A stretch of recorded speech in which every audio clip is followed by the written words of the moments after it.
Perfect. And then the first thing I'm going to do is share my screen.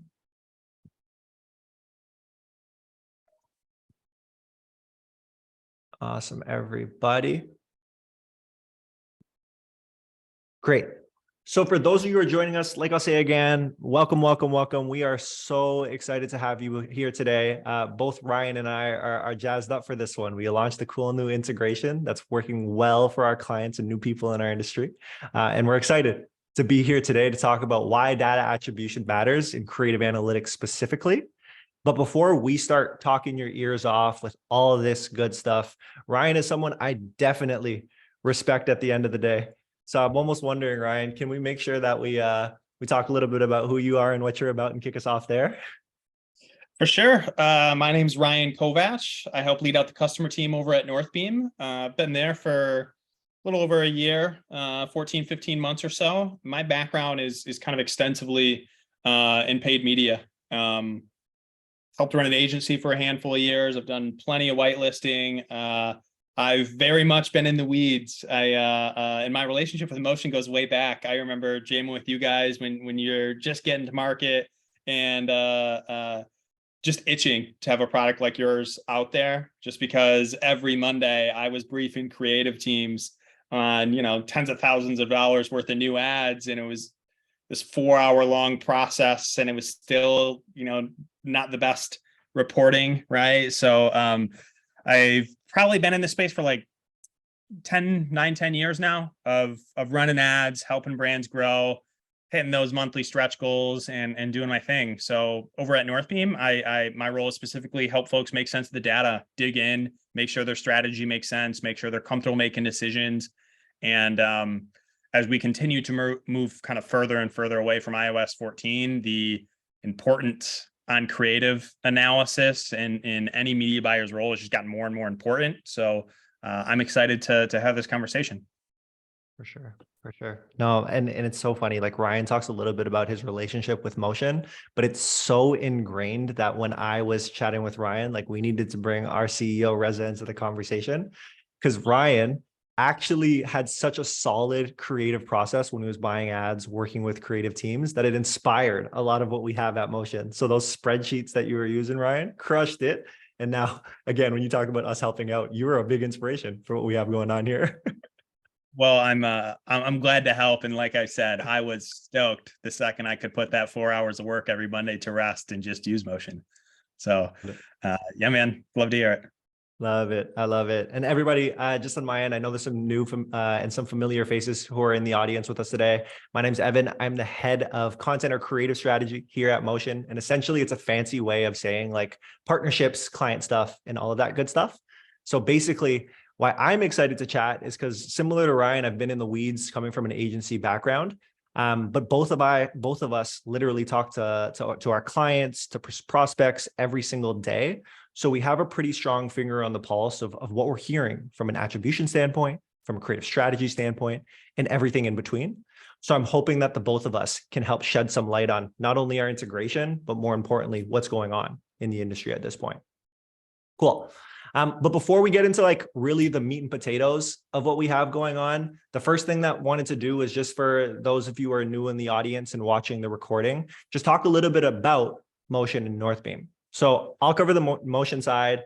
On the Motion side, we are the hub for creative strategy. And essentially, like Ryan was saying, like all of creative analytics previously happened in spreadsheets. Can you imagine a creative person having to do that, essentially?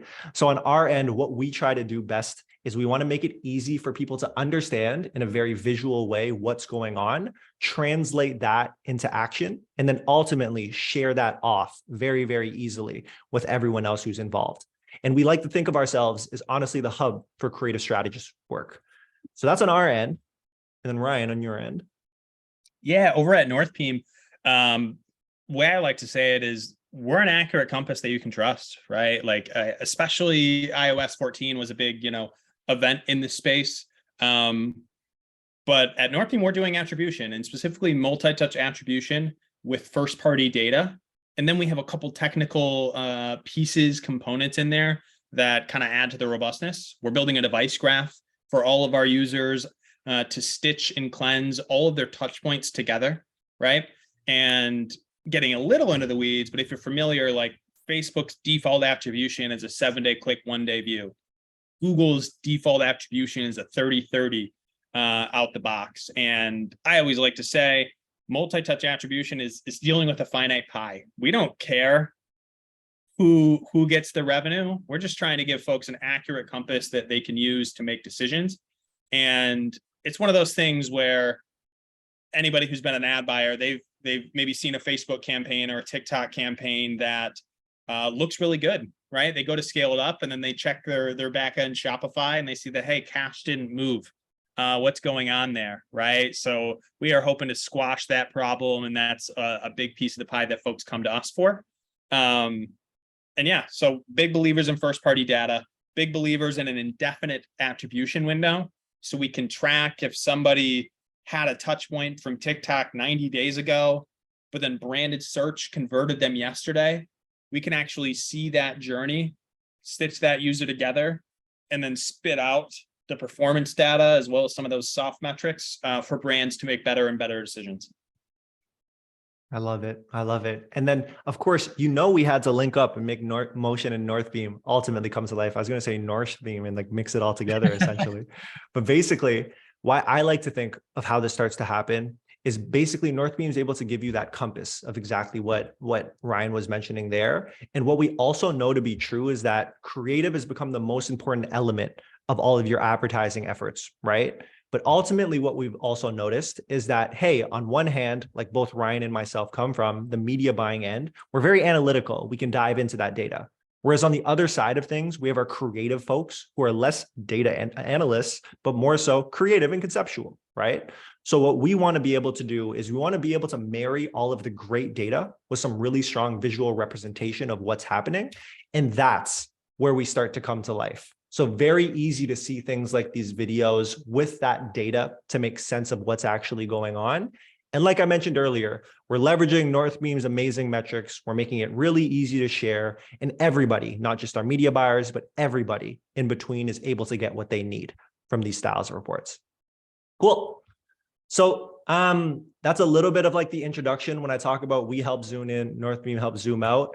The one thing I wanted to cover before we really get into the Q&A here is from a housekeeping standpoint. So for the folks who are in the room with us, the first thing that I like to add is like share any burning questions that come to mind in the chat. And we have a pretty good community and some smart people in the house. So if there is like a question in there that you might have an answer to, throw your answer in there as well. Like I'm excited to see what we have going on.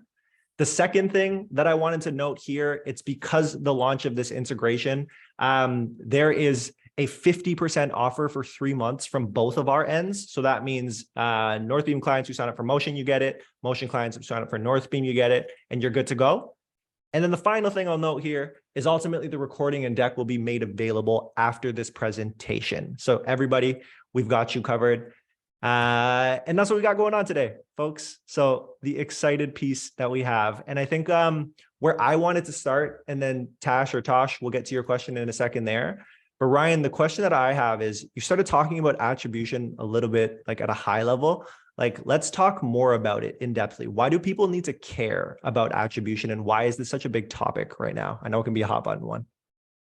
Yeah, for sure. I mean, I'm biased. I work at Northbeam, right? But like the biggest seal of approval I can give is like my time is over here, right? And I think it is so important because there's so many, as buyers and as executives who run direct-to-consumer brands, we're always looking to make sure we're as profitable as we can be, right? And the reality is third-party data has gotten less and less reliable as we move on from iOS 14.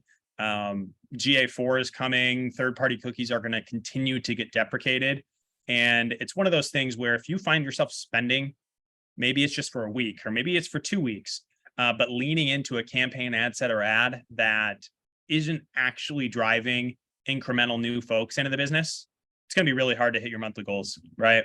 So all the platforms do a great job, but they have their own limitations, right? They can't collect first-party data on behalf of the customers. So if you want to make sure your ship is always steering in the right direction, you want to have data that you can trust, right? And that goes for,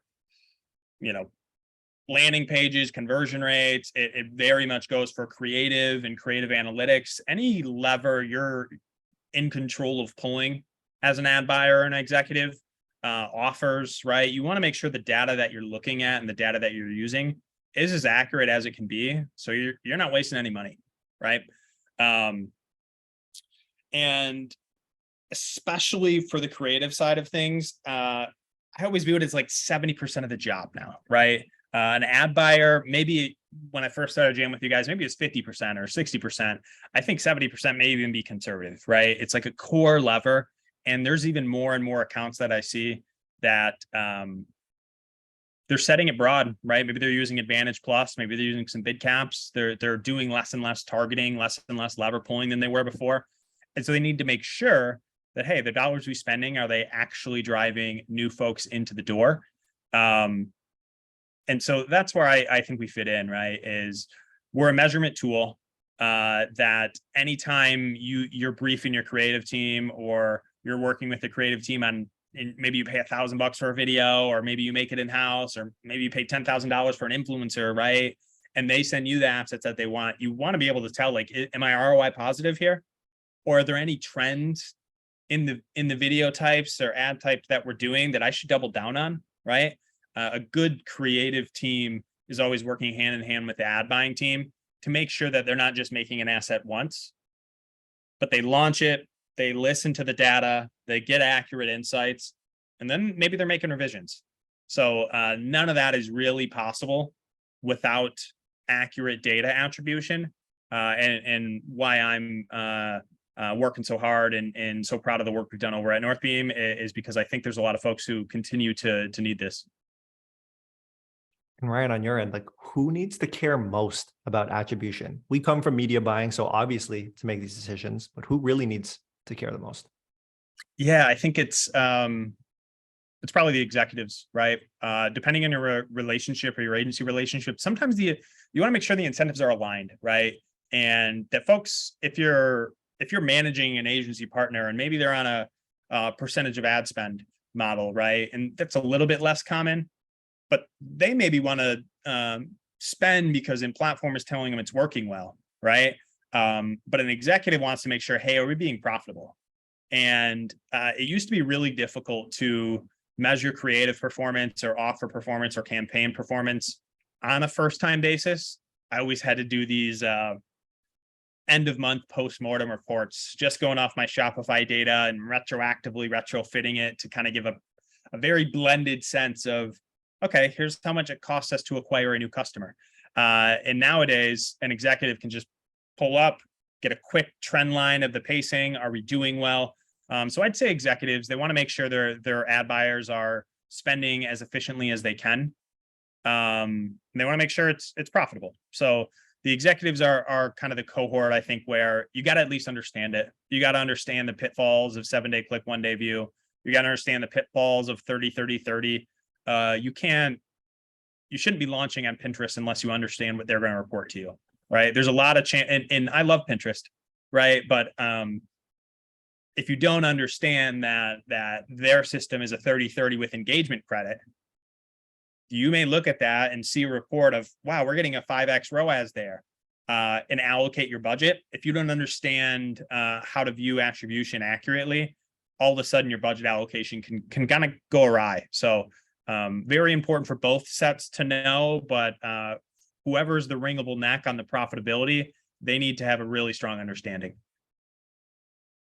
Honestly, love how you just take that to the bottom line. At the end of the day, we make micro decisions every single day that ultimately flow down or flow up to the bottom line. So having to understanding there is so important. A follow-up question that comes to mind for me is around the type of decisions that could be made. So you talk to so many different roles, so many different types of people. What are you typically advising those different roles and people on? Hey, this is what Northbeam is telling me. These are some of the things that you can do. Yeah, for sure. Sticking with the executives for a second, we give that granularity on first-time performance. So I'm always making sure, is our cash position as efficient as we want it? Is our MER where we want it to be, that media efficiency ratio? And then is our cost per new customer where we want it to be? And sort of those core performance metrics are the ones where I always want to have a pulse of how they're trending, right? But for the ad buyers, there's a lot more analysis that you can do, right? And some executives like to get in the weeds, right? They want to know every optimization you're doing. They want to know every insight you pull out. But for the most part, I'm going to say that's the ad buyer's job, and put my ad buyer hat back on. And for those folks, specifically as it relates to creative, you have your normal performance metrics, right? That ROAS, that first time ROAS, that are very important, and I think should kind of be the have the most weight when you're making decisions. But when you're making creative optimizations, and when I would do these conversations of, okay, here's all of our top 5 ads over the last 14 days. Here's our bottom 5 ads over the last 14 days. And here are the insights on the ads that we just launched last week, right? When I'm having those conversations, I'm looking for different things. I want to see, is this ad engaging? Are they stopping the scroll, thumb stop rate? Are they getting depth with the video, hold rate, or through plays, or looking to see, depending on your platform, where the drop off is? If you're on, YouTube analytics, I want to see that click through rate. And then CPC matters to me, but CPC is going to be a function of your auction dynamics, plus how engaging and how much depth your ad had. So I'm starting there, right? When I'm building my motion reports, I'm looking at my engagements, those shares and comments and all that good stuff. I'm looking at my thumb stop rate. I'm looking how much depth I'm going. And if I ever see an ad or a type ad, maybe we're doing UGC videos, right? And I see that their performance is maybe 20% lower than maybe my average, my baseline, right? So 20% lower.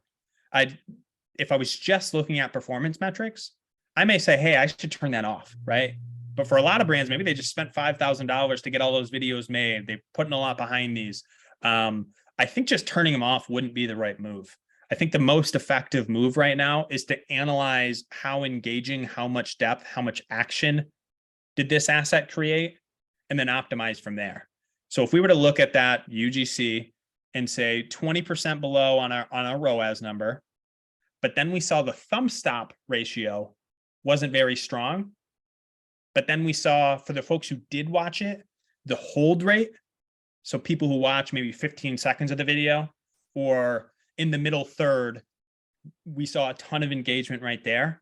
That would be a piece that my creative team would want to know. And if I ran into that scenario, I would say, we're close. The ads are a little bit below baseline, but when people watch it and click on it, it's really engaging, right? And those folks are taking some action. The conversion rate is strong. Let's optimize against the thumb stop rate. Can we take the same asset, just chop off the first 5 seconds, and then do 3 different variations where the first 5 seconds is a bit different? And if you make those changes, I would expect, if the other soft metrics are supporting, that ad may very well be a winner still, right? So I always view it as not as, you're doing yourself a little bit of a disservice if you're just looking at the top line performance numbers. I want to drill into, am I getting engagement, and am I getting depth, and are folks taking action? And if any one of those is really strong, or if any one of those is lacking, that's when I put my qualitative hat on, and I'm like writing out the insights as to why I think why. The thumb stop rate is incredible on it, and maybe we had a puppy in the first 3 seconds. I may brief to the creative team like, hey, let's try more pets in those first 3 seconds. Like, folks seem to love it, but let's just beef up our call to action at the end, because even though folks are stopping the scroll and they're watching a lot of video, we don't specifically do a call to action, and that's hurting our click-through rate. So I'm kind of measuring down the funnel of those metrics, but then always viewing at the lens of, am I driving first-time customers with this? And that's where, like, I love our partnership so much, because like e-commerce rate conversion on a first-time basis can be a wildly different number from your conversion rate for returning customers.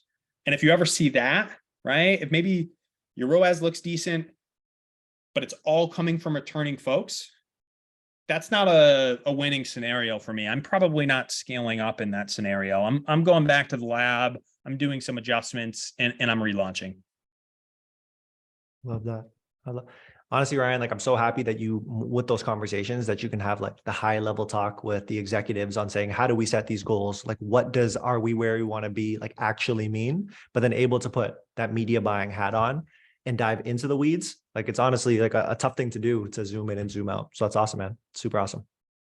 Yeah, and that's I've waxed poetic about our partnership a couple times, but I love the slide on zoom in and zoom out, right? It's like we can get that full picture view, and then we can also zoom deep into the weeds of like where are folks dropping off on any given video or any given ad, right? And like I said, doing a disservice if you're not analyzing all your videos and seeing like, hey, I've seen so many times where a video may be a loser, you turn it off, 2 months later you're out of assets, so you just go and you're looking for something, you do a little bit of cutting, and all of a sudden it's a winning ad, and you're like, crap, I wish I would have done that 2 months ago instead of struggling here. So I always think folks have more ammo than they realize, and motion is a great way to kind of drill into that. I love it, man. And then on my end, like the same way that you get to talk to a lot of people, I'm so happy that I get exposure to so many creative and brand teams. Because like I was mentioning a little bit earlier about this natural disconnect that happens, it's like, hey, creative is now more important than ever. Creative teams and media buyers need to be at the hip in terms of how they're approaching what happens, but their natural skill set creates that distance, right? So for the creative teams that I chat with and any creative folks that we might have in the house, some of the metrics that Ryan was speaking to earlier are what you have to care about most. That means you don't have to care about everything. So for example, what some of this information starts to look like, and of course, this forever evolves, but at the bottom line, we have all of the metrics that Ryan was chatting about in terms of new, existing conversion rates and all that good stuff. But when we drive into the engagement side of things, what we're looking for is like, hey, CTR all versus outbound. How is our thumbnail performing and getting people to actually continue their scroll? Our hook rates and holds, how are those working together? And then our waterfalls, what are people doing?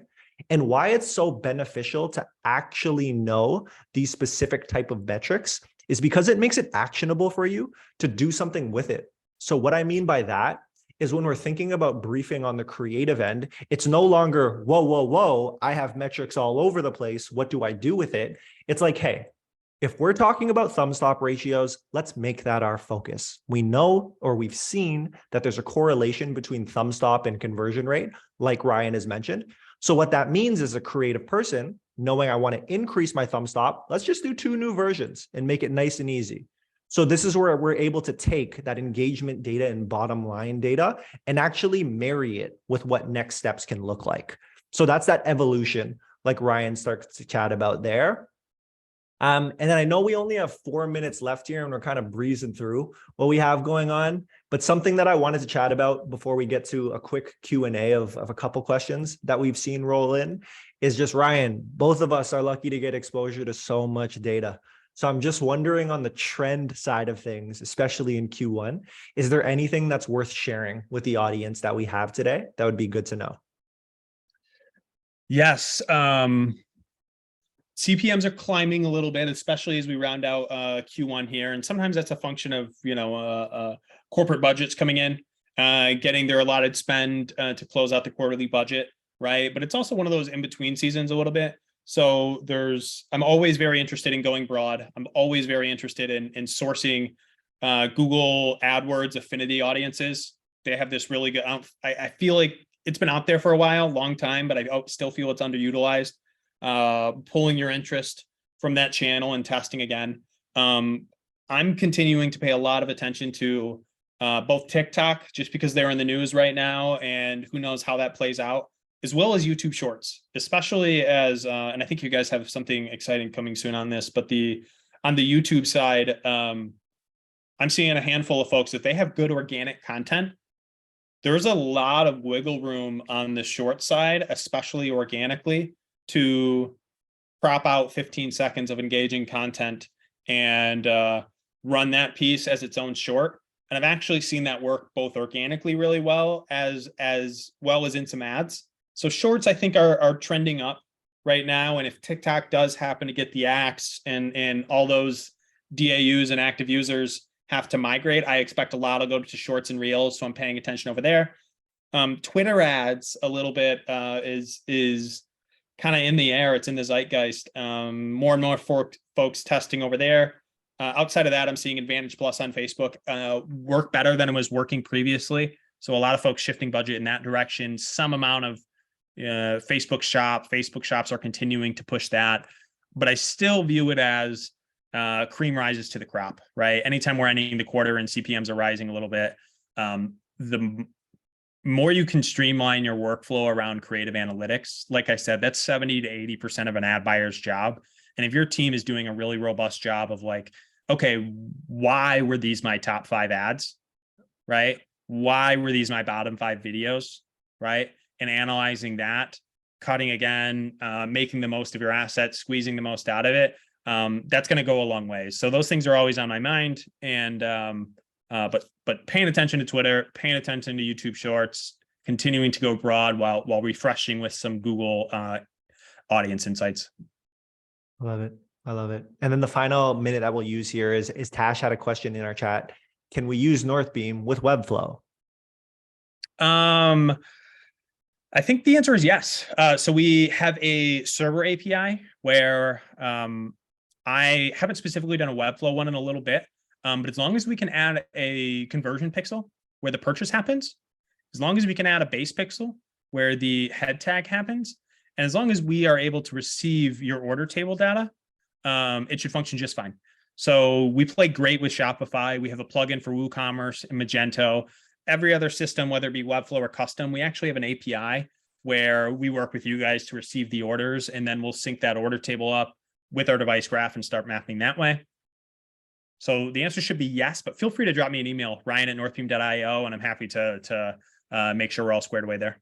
Perfect. And we'll be sure to follow up with the contact information as well. And then Charlotte, to end us off, had a question related to non-videos. What metrics can we care about? I'll take the lead here, but Ryan, dive in because I know you'll know what's going on. So the most simple form, Charlotte, is actually comparing like our CTR outbound clicks to the conversion rate. And CTR outbound clicks is actually letting us know who goes to the website at the end of the day. And the conversion lets us know if they buy or not, right? So when I'm looking at data like this, when I'm thinking about how to optimize, what I'm ultimately looking for are instances where I might actually have a lower click-through rate in comparison to the rest of the account, but a higher conversion rate in comparison to the rest of the account.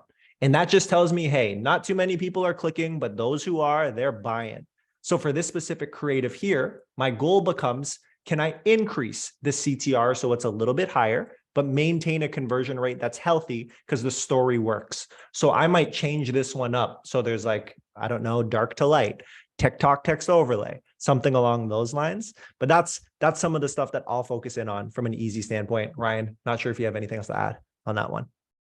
Yeah, I think that's good. And like reality is there's less depth on images than videos. So like Charlotte, your point is spot on. There's a little bit less action there. I'm still very much paying attention to my comments, shares, and reactions, right? Any of that good engagement feeds the algorithm. And some of, I haven't done too much thorough analysis on this, but I'm seeing it pop up more and more. But I'm seeing more brands like facilitate comments. Like they'll do an ad, they'll have one of their community managers chime in on the top comment of the ad and be like, boom, I just used this camping with me and my dog out. And if somebody replies, you reply back to them and go like, show me a picture of you with your dog. Whatever you can to invoke comments, that feeds, if you're familiar, the bear score on Facebook. Comments, likes, and shares, all the platforms love that action. You'll get a little extra juice in the system. So when I'm looking at just images, I'm making sure to include those metrics in there. And I would say it's a little bit more soft because you could have a lot of comments on something where the ad isn't even, there's no call to action. You're not even trying to get people over there. But I'd be looking at any insights of, is this ad middling, but I got a ton of comments and engagement there? Should I change my path to purchase, change the URL? Should I change up my headline? Because people are engaging. That's like half the battle there. So yeah, I'd go likes, comments, and shares as those additional soft metrics on the image side of things. Amazing. No problem, cool. Charlotte. You have options. You have options at that point. Amazing, everyone. So we kept this one nice and short just to introduce to the integration, some of the stuff that we think about and ultimately how we view the world. You'll get a follow-up email that's ultimately just letting you know with the recording and everything else that you'd like, but you can get that 50% off. But I know that both Ryan and I really, like I'll say it again, appreciate everyone's time. So thank you so much for taking the time with us today, everybody. Pleasure.